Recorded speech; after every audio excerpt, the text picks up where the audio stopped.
क्या आप जानते हैं कि जापान देश में लगता है लड़कियों का सबसे बड़ा बाजार? और क्या आप जानते हैं कि जापान को कहा जाता है सबसे सुंदर लड़कियों का देश? क्या यहाँ की लड़कियों को रहता है केवल लड़कों का ही इंतजार? चलिए जानते हैं आज की इस वीडियो में, तो वीडियो को एंड तक जरूर देखिएगा। जापान में प्यार का इजहार और शादी के प्रस्ताव अलग तरह से होते हैं। वहाँ कोई भी किसी को यानी कि लड़का और लड़की को यानी कि लड़के को प्रेम का प्रस्ताव नहीं दे सकता, बल्कि हकीकत तो यही है कि वहाँ लड़कियाँ ज्यादा बोल्ड मानी जाती है, यानी वे लड़कों को प्रपोज करने में उनसे ज्यादा आगे हैं। जबकि भारत में ऐसा कुछ भी नहीं है, केवल लड़कों को ही पहल करनी पड़ती है। जापान की संस्कृति और रीति रिवाज प्राचीन है। यह देश ऐसा है जो अब भी अपने कल्चर पर फक्र करता है, बल्कि इसे मानता भी है।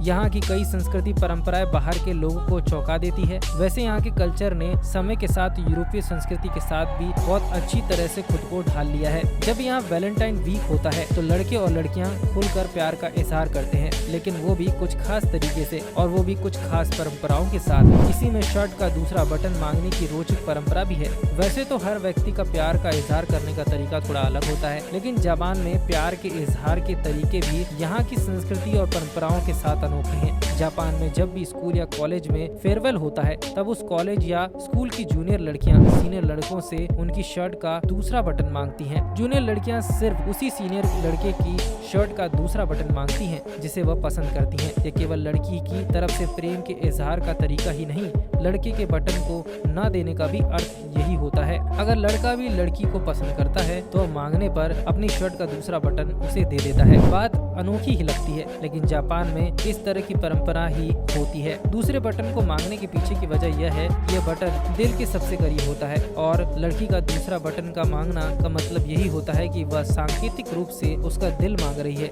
आजकल ये परंपरा जापान में काफी प्रचलित हो चुकी है। हर देश की महिलाएं खूबसूरती को निखारने के लिए अलग अलग तरह के उपाय करती रहती हैं, लेकिन जापानी महिलाओं की खूबसूरती और जमा त्वचा हमेशा से ही चर्चा का विषय बनी रही है, क्योंकि यहाँ की महिलाएं अपनी उम्र से 20 साल कम नजर आती हैं, जिन्हें देखकर हर कोई हैरान रह जाता है। जापानी महिलाओं की इस खूबसूरती का राज सामने आ गया है। महिलाएं अपनी त्वचा की कसावट और खूबसूरती को बरकरार रखने के लिए अलग अलग उपाय करती हैं। जापानी महिलाओं की खूबसूरती का राज केवल चावल का पानी ही नहीं, महिलाएं सी फूड से बने मास्क को चेहरे पर लगाती हैं। इसके लिए सी फूड के पाउडर को गर्म पानी और जैतून के तेल में मिलाकर चेहरे पर लगाया जाता है। 15 मिनट बाद इसे धो लिया जाता है। कोलेजन लेवल को त्वचा में ज्यादा होना चाहिए। अगर ये कम हो जाता है तो त्वचा समय से पहले ही बूढ़ी लगने लग जाती है। त्वचा के रखरखाव में जापानी महिलाएं मछली, चिकन, अंडे की सफेदी, हरे और खट्टे फल का इस्तेमाल करती हैं, जिससे त्वचा में कोलेजन का स्तर हमेशा बना रहता है। जापान में चाय बहुत आम होती है, लेकिन वहाँ पर दूध वाली चाय नहीं चलती, बल्कि यहाँ पर